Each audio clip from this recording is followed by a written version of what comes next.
Hello friends, how are you? This is Shekhar. Welcome back to my English grammar class. First ఎపిసోడ్లో direct indirect speech universal truths ఉన్నప్పుడు అలవాట్లకి యూనివర్స్లో ప్రపంచంలో మారని నిజాలు ఇటువంటి ఉన్నప్పుడు ఎలా డైరెక్ట్ స్పీచ్ని ఇండైరెక్ట్ స్పీచ్లో మార్చాలి అన్న విషయాన్ని ఫస్ట్ ఎపిసోడ్లో చెప్పాను. అదేవిధంగా ఫస్ట్ ఎపిసోడ్లో డైరెక్ట్ స్పీచ్లో ఉన్న కొన్ని పదాలు ఇండైరెక్ట్ స్పీచ్లోకి ఎలా మారుతాయి అనే దాని గురించి అక్కడి వరకు ఫస్ట్ ఎపిసోడ్ చేశాం అనమాట. సెకండ్ ఎపిసోడ్ వచ్చేటప్పటికి రిపోర్టింగ్ వెర్బ్ పాస్ట్ టెన్స్లో ఉంటే డైరెక్ట్ స్పీచ్లో ఉన్న టెన్సెస్ అన్నీ అంటే సింపుల్ ప్రజెంట్ టెన్స్ పాస్ట్ టెన్స్లోకి, ప్రజెంట్ కంటిన్యూస్ అంటే ఈజ్ కానీ యామ్ కానీ ఉంటే వాజ్లోనికి, ప్రజెంట్ పర్ఫెక్ట్ టెన్స్ అంటే హ్యావ్ కానీ హ్యాజ్ కానీ ఉంటే హ్యాడ్లోనికి, ప్రజెంట్ పర్ఫెక్ట్ కంటిన్యూస్ టెన్స్ అంటే హ్యావ్ బీన్ కానీ హ్యాజ్ బీన్ కానీ ఉంటే ఎలా హ్యాడ్ బీన్కి మారుతుందో చెప్పాను అన్నమాట. అక్కడ దాకా అవన్నీ ఎగ్జాంపుల్స్ చెప్పాను. సెకండ్ ఎపిసోడ్ అయింది. ఇప్పుడు థర్డ్ ఎపిసోడ్లో ఇంకొక పార్ట్ ఉందన్నమాట. How to change questions into indirect speech, how to change orders into indirect speech, how to change requests into indirect speech, how to change exclamatory marks ఆశ్చర్యార్థకములు into indirect speech. ఇదంతా part 3లోకి వస్తుంది. అందువలన ఒకే part చేయడానికి వీలు పడదు కాబట్టి ఒక్కొక్క మోడల్ని మీకు కన్ఫ్యూజ్ లేకుండా ఒక్కొక్క మోడల్ని ఒక్కొక్క పార్ట్లో చేరుస్తూ 3 పార్ట్స్ చేశాను అనమాట. ఈ వీడియోని మీరు స్కిప్ చేయకుండా please don't skip anyway. Please watch complete video, then only you can understand direct and indirect speech, otherwise you will confuse. Thank you very much. దానికంటే ముందు మీకు ఈ వీడియో నచ్చితే లైక్ చేసి షేర్ చేసి ప్లీజ్ సబ్స్క్రైబ్ చేయవలసిందిగా కోరుకుంటున్నాను. Please subscribe me. Come on, let's start the class. Friends, direct and indirect speech part 3. వీటిలో ఏమేమి వస్తాయి? Questions, orders, request, exclamation ఆశ్చర్యార్థకాలు.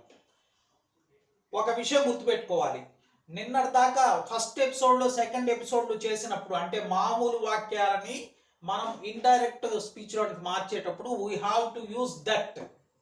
But while we are doing questions, orders and request exclamations, we should not use that. Questions కానీ orders కానీ request కానీ ఇవన్నీ చేసేటప్పుడు that అనేది ఉపయోగించకూడదు. అది note number 1. Number 2, if the question starts with words like who, whose, when, where, whom, which, why, how, etc., we have to start the indirect speech with the same words. Direct speech అంటే questions హూతో కానీ, హూస్తో కానీ, వెన్తో కానీ, వేర్తో కానీ, whom కానీ, which కానీ, why కానీ, how కానీ మొదలైన పదాలతో స్టార్ట్ అయితే ఆ పదాలతోనే మనము ఇండైరెక్ట్ స్పీచ్ కూడా స్టార్ట్ చేయాలి. ఇది చూడండి, ఎగ్జాంపుల్ చూడండి. I said to the man who are you. This is direct speech. Question tag అంటారు దీన్ని, క్వశ్చన్ రూపంలో ఉంది. దీన్ని ఎలా ఇండైరెక్ట్ స్పీచ్, ఇండైరెక్ట్ స్పీచ్లో మార్చేటప్పుడు క్వశ్చన్స్ని దట్టు ఉపయోగించకూడదు. అది గుర్తుపెట్టుకోవాలి. I said to the man, నేను ఆ మ్యాన్తో చెప్పాను ఏమని? హూ ఆర్ యూ, నీవెవరు. ఇది చెప్పడం కాదు, అడగడం. కాబట్టి ఇక్కడ సెడ్ టుకు బదులు ఆస్క్డ్ రాయాలి. I asked the man whoతో స్టార్ట్ అయింది కాబట్టి మనం కూడా ఇన్వర్టెడ్ కామర్స్ అన్ని తీసేసి we have to start with who. అతడితో ఆ మ్యాన్తో చెప్తున్నాను హూ ఆర్ యు, నీవెవరు అని అడుగుతున్నాను. అంటే I asked the man who, వెంటనే మ్యాన్కు బదులు హీ వచ్చినప్పుడు ఈజ్ కానీ వాజ్ కానీ వాడాలి. కానీ ప్రజెంట్ టెన్స్ అన్ని పాస్ట్ టెన్స్ లోకి మారిపోతాయి కాబట్టి ఇక్కడ ఆర్ ప్రజెంట్ టెన్స్ లో ఉంది కాబట్టి ఆరుకు పాస్ట్ టెన్స్ వర్ అని రాయకూడదు. ఇక్కడ he third person singular number, we have to use either is or was. కానీ ప్రజెంట్ టెన్స్ వాడకూడదు, పాస్ట్ టెన్స్ లోకి మారిపోవాలి కాబట్టి హీ వాస్. తిరిగి ఇంకా క్వశ్చన్ మార్క్ పెట్టకూడదు. We should not put question mark at the end of the indirect speech. Indirect speech. Next, why doesn't he talk to me anymore? అతను నాతోటి ఎందుకని మాట్లాడడం లేదు? I thought to my self, నాలో నేను అనుకున్నాను అనమాట. అంటే మనము చూడండి ఆన్సర్ చూడండి, ఒక్కొక్కసారి అవతల ఇస్తాడు, అవతల ఇచ్చినా కూడా మనం ఫస్ట్కి తీసుకురావాలి. I thought to my self, I thought to my self, నాకు నేనుగా అనుకోవడం, మనం మనసులో అనుకోవడం my self.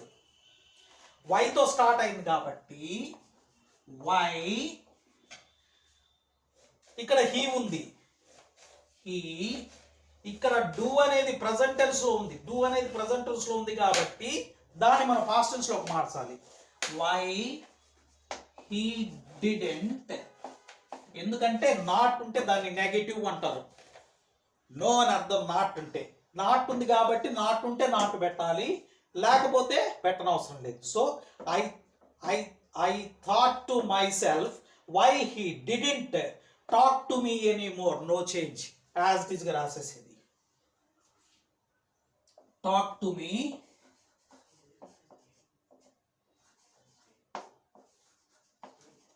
anymore.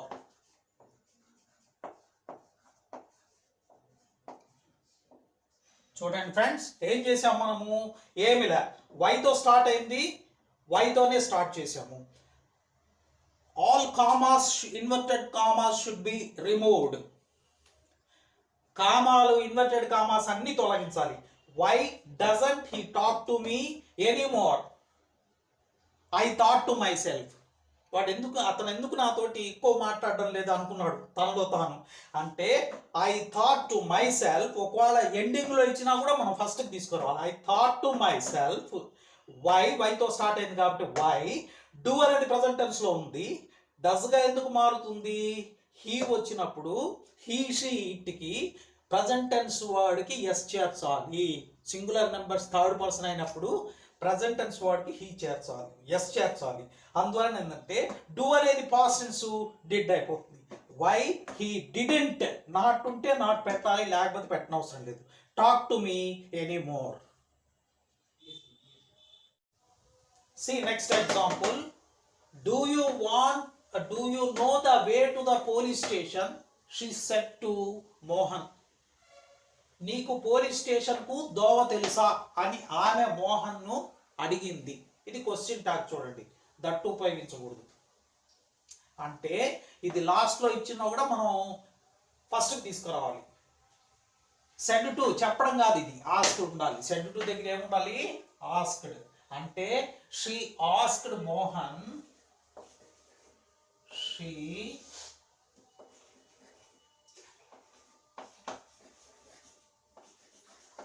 Asked Mohan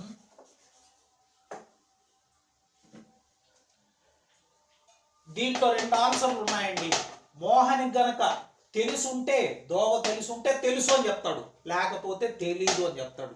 కాబట్టి మనం క్వశ్చన్ వేసినప్పుడు ఎదుటి వ్యక్తి మనకు ఇచ్చే రిప్లైలో ఎస్ ఆర్ నో, ఆన్సర్లో ఎస్ ఆర్ నో అనే పదాలు దాగి ఉంటే ఇఫ్ కానీ వెదర్ కానీ వాడాలి. This is very very important point.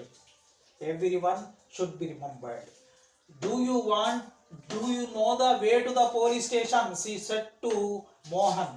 అంటే షీ ఆస్క్డ్ మోహన్. ఇప్పుడు చూడండి, రెండు రకాలు, వాడు చెప్పబోయే ఆన్సర్లో రెండు రకాలు ఉంటాయి. తెలుసు అంటే ఎస్ అంటాడు, తెలియకపోతే నో అంటాడు.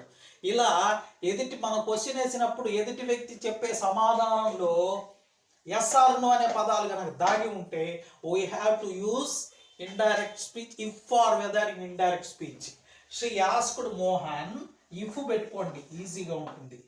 ఇఫ్ హీ అంటే ఇక్కడ ఇఫ్ హీ అంటే ఎవరు అంటే మోహన్ అనే అర్థం.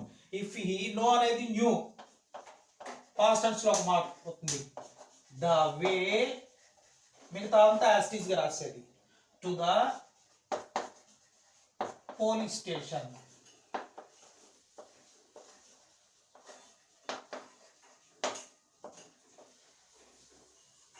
ఇది ఇండైరెక్ట్ స్పీచ్. మనము క్వశ్చన్ ని ఇండైరెక్ట్ స్పీచ్ లోకి మార్చినప్పుడు మళ్ళా క్వశ్చన్ మార్క్ పెట్టకూడదు, ఫుల్ స్టాపే పెట్టాలి. Next, are you studying? He asked her. అతడు ఆమెను అడుగుతున్నాడు ఏమని? Are you studying? నువ్వు చదువుకుంటున్నావా? దీంట్లో కూడా ఆమె చెప్పే సమాధానంలో ఎస్ ఆర్ నో. చదువుకుంటుంటే ఎస్ అంటుంది, లేకపోతే నో అంటుంది. ఆ మూమెంట్లో ఆమె కనుక చదువుతూ కనుక ఉండంటే ఎస్ అంటుంది, లేకపోతే నో అంటుంది. కాబట్టి ఇక్కడ కూడా ఇఫ్ కానీ వెదర్ కానీ వాడాలి. అంటే he asked her,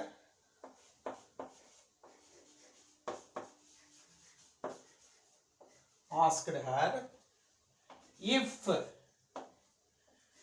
she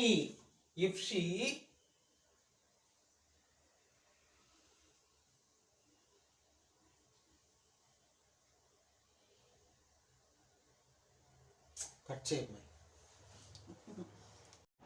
if she, ఇక్కడ యూ వచ్చినప్పుడు ఆర్ వచ్చింది, present tense be form of verb. ఇక్కడ షీ థర్డ్ పర్సన్ కాబట్టి ఈజ్ కానీ వాజ్ కానీ రావాలి, ఈజ్ రాకూడదు. ఎందుకంటే ప్రజెంట్ టెన్స్ అన్ని పాస్ట్ టెన్స్ కావాలి కాబట్టి ఈజ్ కు past tense was. If she was studying, చదువుతున్నదా లేదా అని అడిగాడు. ఈ విధంగా చూడండి, ఈ విధంగా మనం క్వశ్చన్ వేసినప్పుడు ఎదుటి వ్యక్తి రిప్లైలో ఎస్ ఆర్ నో అనే పదాలు కనుక దాగి ఉంటే in indirect speech we have to use if or whether. ఏది వాడినా రెండిట్లో కరెక్టే. నెక్స్ట్ ఎగ్జాంపుల్ చూడండి. హీ సెడ్ టు మీ, నాతో చెప్తున్నాడు, which pen do you want? నీకు ఏ పెన్ను కావాలి? దీంట్లో చెప్పబోయే ఆన్సర్లో ఎస్ ఆర్ నో అనేది లేదు. అంటే ఇది ఎలా రాయాలి? హీ ఆస్క్డ్ మీ, విచ్ తో స్టార్ట్ అయింది కాబట్టి which pen I wanted, past tense wanted. ఇది indirect speech. Next, mother said to me, నాతో చెప్తున్నది, sit and study at once. Sit and study at once.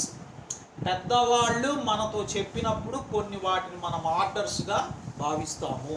Of course మన నిత్య జీవితంలో అయితే ఆర్డర్స్ అనుకోము, కానీ ఇక్కడ గ్రామటికల్గా తీసుకుంటే అక్కడ వాడు ఇచ్చే క్వశ్చన్ని మనం ఆర్డరా రిక్వెస్టా అని భావించాలి. అర్థమైందా? ఆర్డరా రిక్వెస్టా అని భావించాలి. చూడు, మదర్ చూడండి, మదర్ సెడ్ టు మీ, నాతో చెప్తున్నది, అమ్మ చెప్తున్నది, sit and study at once. Mother కానీ ఫాదర్ కానీ గ్రాండ్ ఫాదర్ కానీ గ్రాండ్ మదర్ కానీ వీళ్ళు ఏదన్నా మనకు కనుక చెప్తే అది ఆర్డర్గా స్వీకరిస్తాం. మదర్ చెప్తున్నది ఏమని? పోయి కూర్చొని చదువుకోపో వెంటనే. అట్ వన్స్ అంటే వెంటనే. దీన్ని విడగొట్టకూడదు. దీన్ని విడగొడితే అట్ వేరే అర్థం వస్తుంది, వన్స్ అనేది వేరే అర్థం వస్తుంది. రెండింటినీ కలిపితే వేరే అర్థం వస్తుంది. అట్ వన్స్ అంటే వెంటనే. My mother said to me SIT and study at once. వెంటనే కూర్చొని చదువుకోపో. దీన్ని ఆర్డర్ గా భావిస్తాము. అంటే mother ordered me.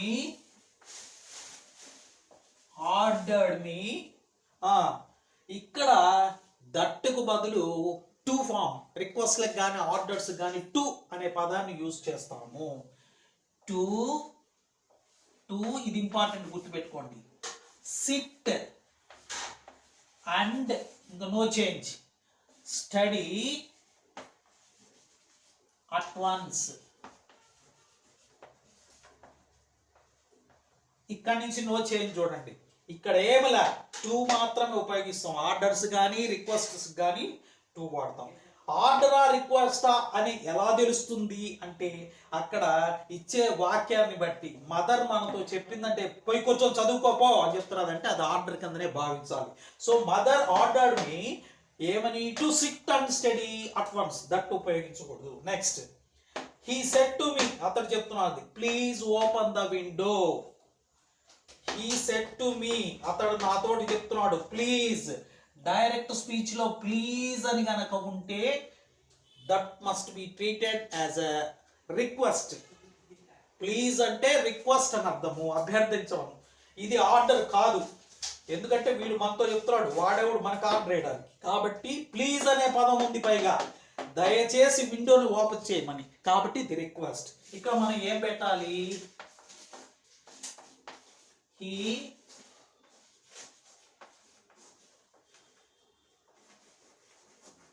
requested me to open the window. అంతే, ఇక్కడ ప్లీజ్ అనే పదాన్ని తొలగించాలి. To open the window. అతడు నన్ను ఏమని రిక్వెస్ట్ చేసుకున్నాడు? విండో ఓపెన్ చేయమని రిక్వెస్ట్ చేసుకున్నాడు. రిక్వెస్ట్ అని ఎలా తెలుసుకుంటామంటే, డైరెక్ట్ స్పీచ్ లో ప్లీజ్, ఎక్కడైనా సరే ప్లీజ్ అనే పదం ఉంటే దట్ ఈస్ రిక్వెస్ట్. విండో అంతే. ఇది డైరెక్ట్ స్పీచ్, ఇది ఇండైరెక్ట్ స్పీచ్.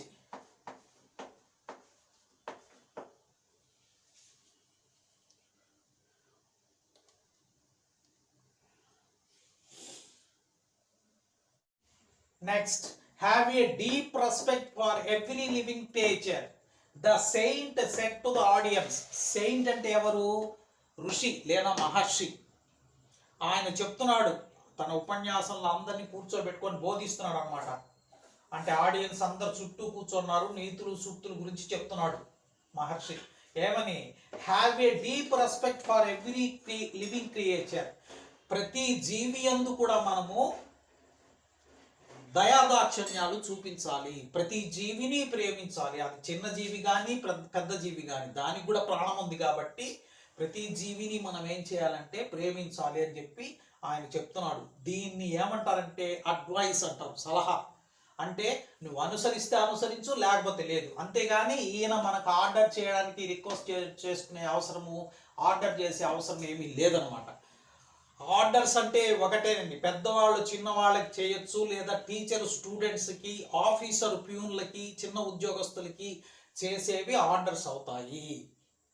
మనం ఫ్రెండ్స్కి ఏదన్నా హెల్ప్ కావాల్సి వచ్చి, నిత్య జీవితంలో అయితే మామూలుగా మాట్లాడేస్తాం, కానీ గ్రామటికల్గా కనుక అయితే please help me, please give me your pen అంటే ప్లీజ్ వచ్చిందంటే రిక్వెస్ట్ చేసుకుంటాం, ఎందుకంటే వాటితో అవసరం ఉంది కాబట్టి. ఇక్కడ have a deep respect for every living creature. ప్రతి జీవి యందు కూడా దయాదాక్షిణ్యాలను కలిగి ఉంటూ దాన్ని గౌరవించండి. అంటే the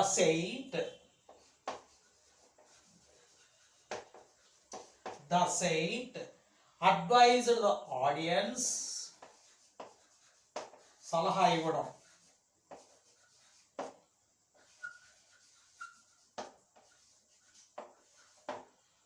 audience to have a deep respect, ఇంకా కంప్లీట్ గా రాసేసేది, to have a deep respect, to have a deep respect for every living creature, for every living creature. సృష్టిలోని ప్రతి చిన్న ప్రాణిని కూడా మనము ప్రేమించాలి అని చెప్పేసి ఈయన అడ్వైస్ చేస్తున్నాడు ఆడియన్స్కి. The boy said, what a pool I am. నేనంత మూర్ఖుణ్ణి. దీన్ని ఆశ్చర్యార్థకము, ఎక్స్క్లామేటరీ మార్క్స్ అంటారు. ఇది క్వశ్చన్ మార్క్ కాదు, ఇది క్వశ్చన్ కాదు. What a pool I am. వాడు చేసిన పనిని తర్వాత గుర్తించి, ఇచ్చా నేను ఎంత మూర్ఖపు పనిని చేశాను అనుకుంటున్నాడు అనమాట. కాబట్టి ఇక్కడ ఏం పెట్టాలి?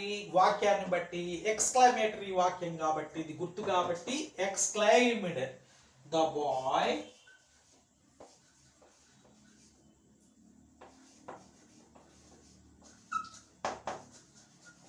ఎక్స్క్లైమ్డ్. ఇక్కడ మళ్ళీ దట్ ఉపయోగించాలి. దట్ హీ యామ్ అనేది ప్రజెంట్ టెన్స్ లో ఉంది, ఐ వచ్చింది కాబట్టి యామ్, ఇక్కడ హీ వచ్చింది కాబట్టి యామ్ ప్రజెంట్ టెన్స్ లో ఉంది, పాస్ట్ టెన్స్ లోకి మారిపోవాలి. హీకి పాస్ట్ టెన్స్ అంటే ఏమొస్తుంది, ప్రజెంట్ టెన్స్ అయితే ఈజ్ వస్తుంది, పాస్ట్ టెన్స్ అంటే వాస్.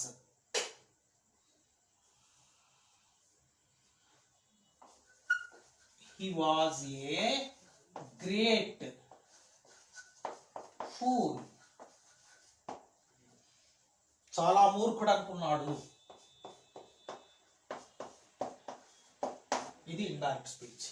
నెక్స్ట్ హురా, మనకు ఆనందం వచ్చినా లేకపోతే హుషారు వచ్చినా, ఒక పనిలో సక్సెస్ అయినా మనం వాడే పదాన్ని హురా, హో, హురా, ఇటువంటి పదాలన్నీ యూజ్ చేస్తాం. ఇది జాయ్ఫుల్నెస్ అని తెలుస్తుంది అన్నమాట, ఆనందాన్ని. My son has again won the scholar badge said mister John. ఈయన కుమారుడు ఏం చేశాడంటే, ఈయన కొడుకు రెండోసారి కూడా బాగా చదివి ఫస్ట్ క్లాస్లో వచ్చి స్కాలర్షిప్ సంబంధించిన బ్యాడ్జ్ని పొందాడు రెండోసారి. కాబట్టి ఈయన ఆనందంగా చెప్పుకుంటున్నాడు అనమాట. ఇక్కడ మన హురా బదులు ఎలా స్టార్ట్ చేయాలి చూడండి. మిస్టర్ జాన్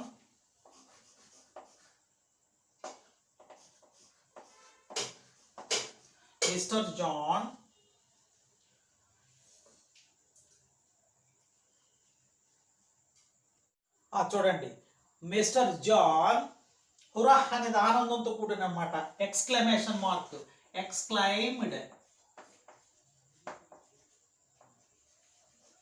జాయ్ఫుల్లీ అంటే ఆనందంతో, అది ఇక్కడ మనం రాయాలి.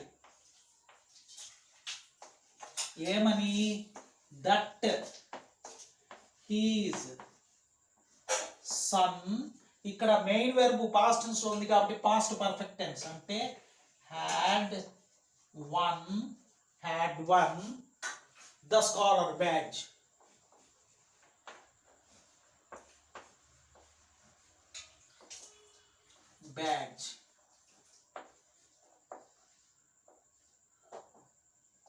Finished. ఇదండి మొత్తం డైరెక్ట్ అండ్ ఇండైరెక్ట్ స్పీచ్. మీకు కావలసిన నోట్స్ కానీ లేదా టిప్స్ కానీ మొత్తం ఇచ్చేస్తున్నాయి. కాకపోతే ఇది పెద్ద చాప్టర్ కాబట్టి 3 పార్ట్స్గా డివైడ్ చేసి ఒక్కొక్క మోడల్ని ఒక్కొక్క పార్ట్గా చెప్పడం జరిగింది. If you be a little bit of careful in doing tenses, you can do this chapter very easily. Thank you for watching.